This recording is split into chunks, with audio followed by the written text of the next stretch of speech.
2 minutes pour comprendre aujourd'hui les nodules thyroïdiens et plus particulièrement comment on s'en débarrasse. Alors je suis avec le docteur Emmanuel Sokol, vous êtes diabétologue endocrinologue à la Pitié-Salpêtrière, vous êtes auteur de « Et si c'était hormonal ?» Les nodules, on peut les opérer, mais on peut aussi faire de la thermoablation. Qu'est-ce que c'est la thermoablation? La thermoablation, c'est le fait d'utiliser de la chaleur pour brûler les nodules, que ce soit avec du laser ou des ultrasons par exemple.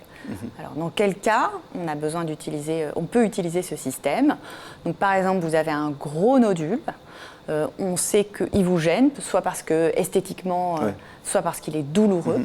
Et donc, dans ces deux situations, on peut proposer de dire qu'il faut retirer ce nodule. La méthode habituelle, c'est l'opération, mais parfois, dans certains cas, il y a des patients qui ne souhaitent pas être opérés. Et donc, dans ces cas-là, on peut éventuellement proposer la thermoablation. La thermoablation, attention, ce n'est pas un traitement qui va vous guérir complètement, le nodule va rester, mais il va permettre de le faire fondre en le brûlant.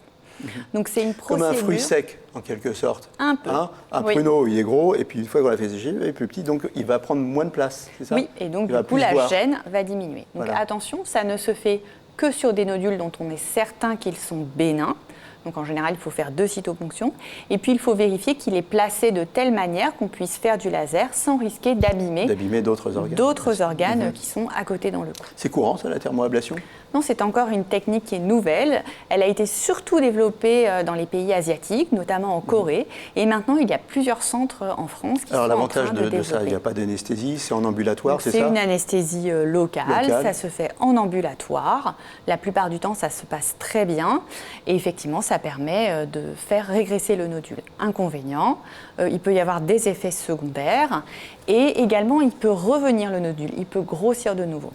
Voilà. Mais ça peut permettre de rallonger le délai avant d'être opéré. Voilà, vous en savez plus sur cette nouvelle technique.